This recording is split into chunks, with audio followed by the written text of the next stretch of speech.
আচ্ছা, একটা কথা ভাবুন তো, মৃত্যু যদি মুখোমুখি এসে দাঁড়ায়, কান্না বুকটা ছ্যাত করে ওঠে। আর যদি সেই মুখোমুখি হয় একটা ফণাতলা বিষধর সাপের সঙ্গে, তাহলে আর তো রক্ষে নেই। একটা ফোঁটা বিষ জীবন থেকে মৃত্যুর ওপর ঠেলে দেবে।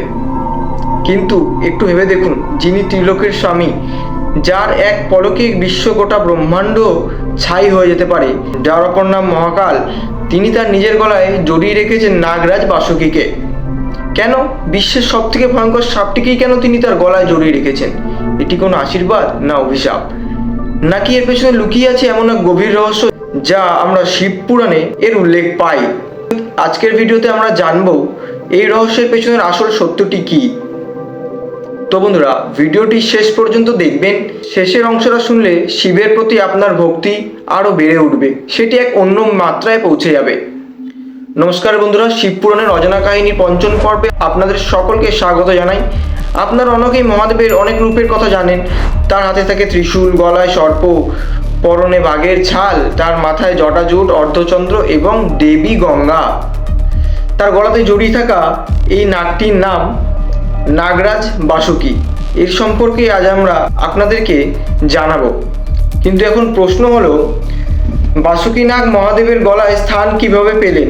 শুধু কি অলঙ্কার হিসেবেই তিনি রয়েছেন, নাকি এর পেছনে রয়েছে অদ্ভুত প্রেম, ভক্তি এবং ত্যাগের ইতিহাস? আছে বন্ধুরা, একটি সুন্দর কাহিনী আছে, সেটি আপনাদেরকে বলছি। সেই পাতাল লোকের রাজা বাসুকী আর দেবাদিদেব মহাদেবের সম্পর্কের গভীর তত্ত্বে চলুন আজ এক ডুব দেওয়া যাক। এই রহস্যটি সূত্রপাত হয়েছিল আজ থেকে বহু যুগ আগে, যখন দেব ও দানবরা মিলে শুরু করেছিলেন অমরত্ব লাভের জন্য সমুদ্র মন্থন। ক্ষীর সাগর মন্থন করা হয়েছিল। এই সাগর মন্থন অত্যন্ত কঠিন কাজ, এটি সহজ কাজ নয়।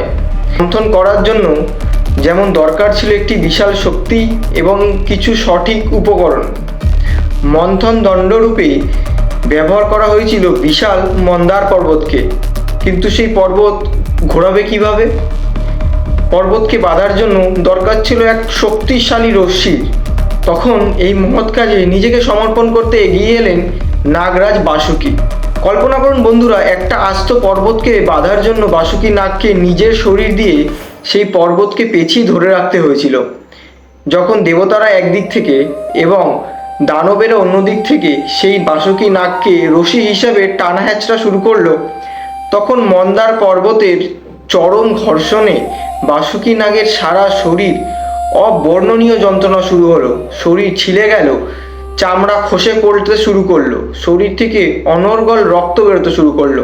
কিন্তু এত কষ্টের পরও বাসুকী এক মুহূর্তের জন্য পিছু পা হাঁটেনি, কারণ সে জানতো এই মন্থন বিশ্ব কল্যাণের জন্য হচ্ছে। বাসুকীর এই ত্যাগের কথা কি দেবাদিদেব মহাদেব, যিনি পরম অন্তর্যামী, তিনি কি এইসব দেখেই নিজেকে আর ভুলিয়ে রাখতে পারেন? মহাদেবের কৃপা এবং তার গলায় পরম স্থান পাওয়ার এটি এক পরম কারণ হয়ে উঠল বন্ধুরা। তখন সমুদ্র মন্থনের ফলে বেরিয়ে এলো কালকূট নামক এক হলাহল বিষ। সেই বিষের জ্বালায় পুরো সৃষ্টি ধ্বংস হয়ে যাচ্ছিল। দেবতা, অসুর কেউ বাঁচতে পারছিল না, সবাই প্রায় মূর্ছিত হয়ে যায়। তারা সকলেই মহাদেবের কাছে দয়া প্রার্থনা করলেন। মহাদেব শিব, তিনি ভোলা মহেশ্বর হয়ে সকলকে অভয় দিয়ে বললেন তিনি তার মধ্যে এই হলাহল নামক বিষটিকে ধারণ করবেন, এবং তিনি সেই বিষটি গ্রহণ করলেন এবং তার কণ্ঠে ধারণ করলেন। দেবী পার্বতী তখন ভগবান ভোলেনাথের গলায় নিজের হাতটি রেখে সেই বিষটিকে সেই কণ্ঠতেই আটকে দিলেন, এবং ভোলেনাথ হয়ে উঠলেন আমাদের নীলকণ্ঠ। সেই সময় বাসুকী নাগ এই দেবাদিদেবের এই মহৎ কাজের অত্যন্ত নিষ্ঠার সঙ্গে তার পাশে ছিলেন, এবং তিনিও এই কাজের অংশীদার ছিলেন। সেই সময় কিছু অঙ্কক বিষ বাসুকী নাগও হয়তো গ্রহণ করেছিল বন্ধুরা। মতান্তরে হ্যাঁ, মতান্তরে না। বাসুকীর সেই অসহ্য যন্ত্রণা এবং তার এই অতুলনীয় ভক্তি দেখে মহাদেব অত্যন্ত প্রসন্ন হন। সমুদ্র মন্থনের শেষে বাসুকী যখন ক্লান্ত, ক্ষতবিক্ষত হয়ে মারা যাওয়ার উপক্রম করছিল, তখন মহাদেব নিজের পরম করুণাময় হাতটি বাড়িয়ে দিয়েছিলেন নাগরাজ বাসুকীর সামনে। সেই হাতটি বেয়েই বাসুকী নাগ তার গলায় উঠে গিয়েছিল বন্ধুরা।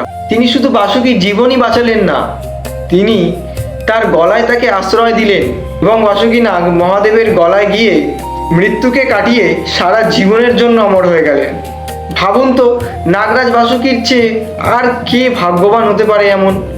যে সাপকে মানুষ দেখলে মেরে ফেলতে চায়, সেই সাপ আজ স্বয়ং মহাদেবের গলার অলংকার। বন্ধুরা, এই ঘটনার মধ্যে কিন্তু একটা অসাধারণ আধ্যাত্মিক অর্থ লুকিয়ে আছে। একটু ভেবে দেখেছেন কি, সাপ কিসের প্রতীক? সাপ হলো আমাদের অহংকার, ক্রোধ, ভয় এবং কামনার প্রতীক।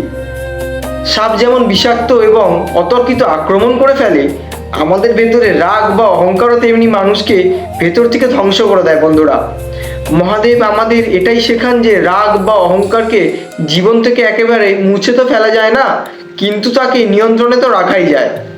মহাদেব নাগরাজ বাসুকীকে নিজের গলায় ধারণ করে এটাই প্রমাণ করেছেন যে তিনি সমস্ত ভয়, সমস্ত ক্রোধ এবং মৃত্যুকে নিজের বশে করে নিয়েছেন। বন্ধুরা, তাই তো তার নাম মহামৃত্যুঞ্জয়। তাই তো তিনি মহাকাল, যিনি মৃত্যুকে বশীভূত করতে পারেন, যার কাছে বিষধর সাপ ও পরম শান্তির আশ্রয়ে পরিণত হয়। বন্ধুরা, তো বন্ধুরা, আজকের এই কাহিনীটি তো আপনারা জানলেন, নাগরাজ বাসুকী কিভাবে শিবের গলায় আশ্রয় পেল। কমেন্ট বক্সে কিন্তু আমাকে অবশ্যই জানাবেন যে কোন দিকটা সব থেকে বেশি ভালো লেগেছে আপনার। সত্যি এরকম আশীর্বাদ ভগবানের কৃপা ছাড়াও লাভ হয় না। ভগবানের কাছে নিজেকে সবসময় সমর্পণ করি, হে ভগবান, তোমার কৃপা আমাদের ওপর সর্বদা বিদ্যমান রেখো। তাই তো বলি হর হর মহাদেব, ওং নমঃ পার্বতী পতায়ে, হর হর মহাদেব। আর এরকম দারুণ পৌরাণিক রহস্য জানতে আমাদের চ্যানেলটিকে অবশ্যই সাবস্ক্রাইব করবেন। ভিডিওটি ভালো লাগলে লাইক করবেন, বন্ধুদের সঙ্গে শেয়ার করবেন, বাড়ির লোকের সঙ্গেও শেয়ার করবেন। আজ এখানেই শেষ করছি তাহলে বন্ধুরা, দেখা হচ্ছে পরের পর্বে আরও একটি নতুন অজানা কাহিনী নিয়ে। ততক্ষণ পর্যন্ত ভালো থাকুন, সুস্থ থাকুন। হর হর মহাদেব, জয় জয় ভোলেনাথ।